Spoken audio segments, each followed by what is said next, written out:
সিলেট শহর থেকে কিছুটা দূরে খুব সুন্দর একটা হিডেন নেচার প্লেস আছে যেটার নাম পামবাগান। আজকের ভিডিও দেখাইমু আপনারা কি লাগান যাইতে পারবা পামবাগান, আর আমরা গিয়া কিতা কিতা দেখছিলাম সমস্ত কিছু নিয়ে থাকবো আজকের এই ভিডিও। তো চলুন গাইজ প্রথম থেকে শুরু করা যাক। আমরা প্রথম আইলাম সিলেট টিলাগড় পয়েন্ট। সিলেট টিলাগড় পয়েন্ট থেকে জনপথে 15 টাকা ভাড়া দিয়ে আমরা এলাম শাহপুরান। আসলে শাহপুরান আমার কিছু দরকার আছিল, তো দরকার শেষে তারপরে আমরা একটা অটো লইলাম। জনপথে আরো 15 টাকা ভাড়া দিয়ে আমরা রওনা দিলাম পাম বাগানের উদ্দেশ্যে। শাহপুরান টু টিলাগড় যাওয়ার পথে হাতের ডাইন সাইডে দিয়ে একটা রাস্তা গেছে ছোট, এই যে দেখতে পারে এখানটার মাঝে খাদিম পাড়া লেখা আছিল। তো এই রাস্তা দিয়ে আমরা ঢুকছিলাম। গ্রামীণ একটা পরিবেশ দেখতে আসলেই অনেক বেশি ভালো লাগে। এই ভিডিওটা কিছুদিন আগে রই, আর এদিন অনেক বেশি রোদ আছে। গ্রামীণ পরিবেশের দৃশ্য হুক করতে করতে আর আঁকা বাঁকা ছোট রাস্তা দিয়ে আমরা ইচ্ছি পাম বাগানের সামনে। আর আজকে আমার লগে আছে আমার বন্ধু হাসান আর বন্ধু শিপু। আমরা এখন আস্তে আস্তে ভিতরে যাইলাম। তো এখানটার মাঝে সব থেকে ইন্টারেস্টিং যে বিষয়টা হইলো এখানটার মাঝে এন্ট্রি নিতে কোনো প্রকার এন্ট্রি ফি লাগে না। ভিতরে ঢুকতেই একদম অন্যরকম একটা ফিল। ভিতরে ঢুকতেই প্রথমে চোখে পড়লো একদল ফুটবল প্রেমী লোক, যারা ইনোর মাঝে ফুটবল খেলার লাগে প্রিপারেশন নেরা। তারার কুচে তারারে বিভিন্ন নির্দেশনা দিরা, আসলে দেখতে অনেক বেশি ভালো লাগে। তারপরে আমরা গেলাম কি অন্য একটা সাইটে দিই, যেখানটার মাঝে দুই সাইটে দিই সারি সারি পাম গাছ, আর মাঝখানে আসলে অনেক বালু,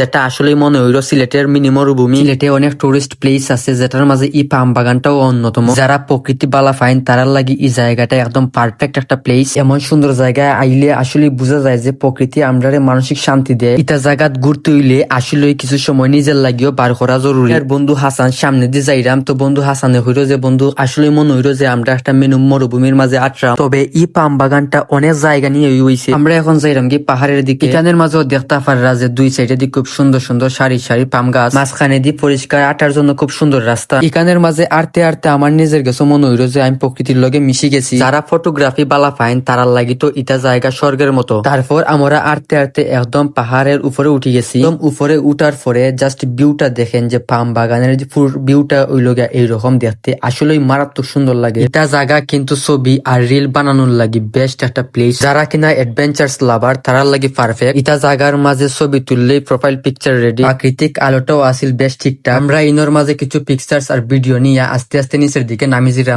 ইনোর মাঝে কিছু জায়গা আছে খুব ছোট, এই সময় নামার সময় খুব সাবধানে নামবা, যদি 19-20 নিচে পড়ার সম্ভাবনা থাকে। আপনারা এটা জায়গার মাঝে ঘুরতে যাইন অবশ্যই ছোট ছোট রাস্তার দিকে আপনারা উঠার দিকে বা নামার সময় সাবধানতা অবলম্বন করবা। নিচে আওয়ার বাদে আমরা তিন বন্ধু এক সাইডে বইছি, বইয়া আমরা বাক্কা সময় আড্ডা দিছিলাম। সময় গেছিলাম এই সময় বেশি দর্শনার্থী দেখা গেছিল না, তো টাইম যত গেছিল তারপরে আমরা দেখতাম পাইলাম যে আস্তে আস্তে অনেক দর্শনার্থী আইসো নিকানো ঘুরা। মেনশন করেন আপনার অ্যাডভেঞ্চার ক্লাবার বন্ধুরে বা আপনি যারে লই এইখানতের মাঝে ঘুরতে চাইন আর খে পাম বাগান গিয়া ঘুরে আইসেন, অবশ্যই কমেন্ট করি আপনার এক্সপিরিয়েন্স জানাইবা। আওয়ার সময় আমরা ইনোর মাঝে তিন বন্ধু ফুটবল ম্যাচ হুক করছিলাম, আসলে অনেক বেশি ভালো লাগছিল। ভিডিওটা